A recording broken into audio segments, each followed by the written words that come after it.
Hey everyone, just a quick ask before we get into the newscast. If you really like Wake Up, I would love it if you gave us 5 stars on Spotify or Apple Podcasts and drop a quick comment there to let people know about this newscast. It would really help people discover us. All right, on with the news.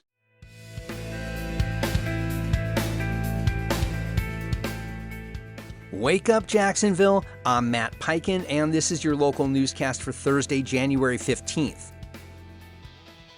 The 2026 Florida legislative session kicked off Tuesday with Northeast Florida lawmakers advancing a wide range of proposals. Republican priorities include property tax cuts, such as HJR 209, which would raise the homestead exemption by $200,000 for insured homes, and new funding protections for charter schools. Democrats, meanwhile, are pushing for affordability reforms, with Jacksonville Senator Tracy Davis filing bills to improve property insurance consumer protections and extend affordable housing terms. DEI programs, immigration compliance, and local charter revisions are also in focus this session. You can read more about this at Jacksonville Today. A Jacksonville nonprofit that supports formerly incarcerated women has broken ground on its third transitional housing complex.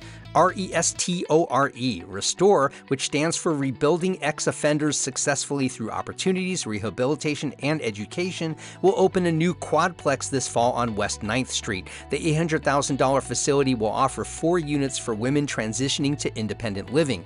The nonprofit, founded in 2017, also provides counseling, job training, and career placement. Funding came from the Dolores Barr Weaver Legacy Fund, the Jim Moran Foundation, and other donors. You can read more about this in the Times-Union. The Jacksonville City Council has approved the sale of the historic Duval County Armory to Riva Development Corporation, marking a new chapter for the long-vacant 110-year-old structure. Located on North Market Street, the Armory will be sold for just over $3 million, with plans for a $30 million transformation into a cultural hub featuring a food hall, brewery, art studios, and event space. Though basic renovations like flood mitigation and asbestos removal remain costly hurdles, officials see the redevelopment as a long-term investment in Springfield's revival. Read more about this in the Times-Union. Fifth Third Bank is elevating local executive Ryan Ayers to city president of its Jacksonville operations as it accelerates its Florida expansion. Ayers, a longtime Northeast Florida banking leader, assumes the role amid the bank's $10.9 billion acquisition of Comerica Incorporated, which was approved by the Federal Reserve this week and is expected to close February 1st. The deal will make Fifth Third the 9th largest bank in the U.S. and fuel further growth in Jacksonville across commercial, retail, and wealth services.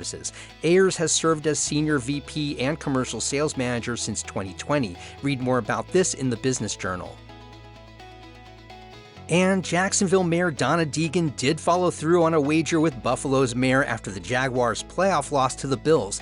Deegan sent a truckload of Mayport shrimp, sourced from local business H&S Shrimp, to Buffalo, along with a donation to Feeding Northeast Florida. H&S Shrimp is a family-run company operated by a Jacksonville firefighter. Mayor Deegan called the shrimp a symbol of the city's maritime heritage. Buffalo Mayor Sean Ryan, for his part, donated $500 to the food bank, but opted not to send any wings. You can read more about this at News 4 Jacksonville. I wanted to let you know a special project is taking me away from these Wake Up newscasts for the next couple of weeks, but I'll be back with a fresh episode January 29th. If you haven't already, sign up for our free daily newsletter. It's basically this newscast in written form. Go to wakeupjacks.transistor.fm. You can also find us on Facebook and Instagram at wakeupjacksfl. And please share this podcast with your friends who care about this city. I'm Matt Peiken. Thanks so much for starting your weekdays with Wake Up Jacksonville.